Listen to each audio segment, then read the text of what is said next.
Daha sus, daha sus. Etme ne ses ne uz. Daha göz yum, düşeceğiniz kuyu.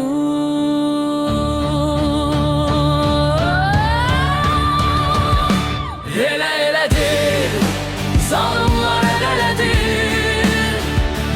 Eledir, ezel evvel eynidir.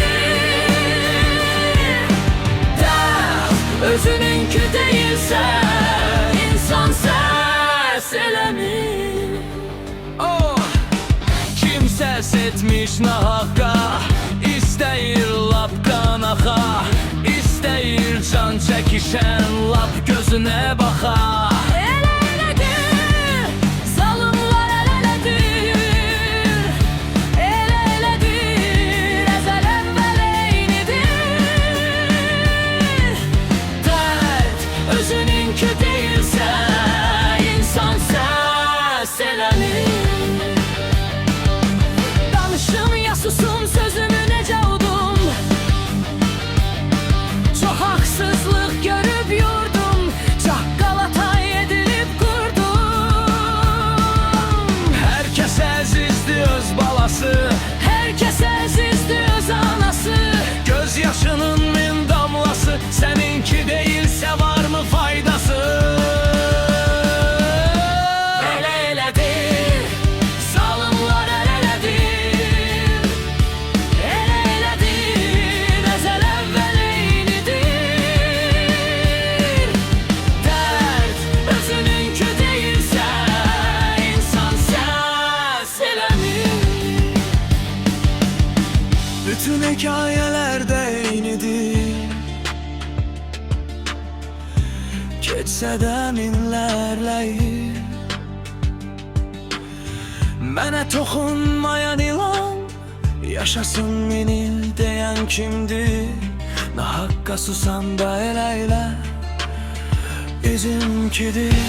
Əzəl əvvəl belə deyib bu el, bəzən susub, bəzən göz yumum, haqqa uzatmayı bəl. Ezel evvel eynidir. Dert özününkü değilse insan ses Elemir. Yum, daha göz yum, düşeceğin öz kuyun. Sen sus, daha sus. Onlarsa yandı susuz. O günü hakkın kesildi yolu, suyun bir kurtumu boğaza değmeden kesildi çoxunun başı kolu. O günü kesildi hakkın yolu. Kesildi hakkın başı kolu. Hansı gün kesilmeyip ki hakkın yolu. Kesilmeyip hakkın başı kolu. Eledir, zalimler eledir. Eledir, ezel evvel eynidir. Dert Özününkü değilse insan ses elemir. daha sus, etme ne ses ne uz. Daha göz yum, düşeceğin öz kuyun. Eledir, ezel evvel eynidir.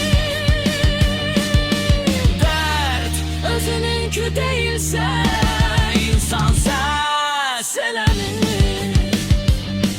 bizi nağıllarla aldadıblar, hakkı sattan satıblar. Okudublar çok kitap, bəs hanı doğru cevap? Düşünmelisən bəlkə tapasan cavab. Necə bitir Koroğlunun sonu, heç düşündünü bunu?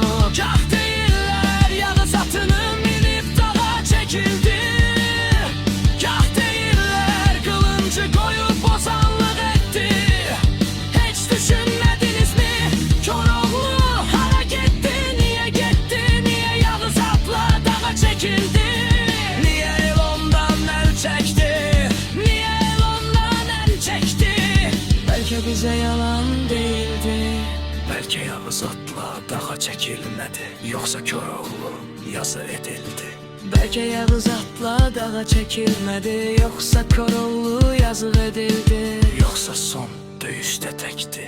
Nə el vardı, nə uzadılan əl, yoxsa onu öz eli ölümə tərk etdi. Ya tarihi yazanlar, ya ölümünden utananlar, beləcə yalan dedi, yalan, yalan dedi. Axı onlar mənə toxunmayan ilan, min il yaşasın dedi. Demedi mi? Demedi mi? Dedi. Daha sus.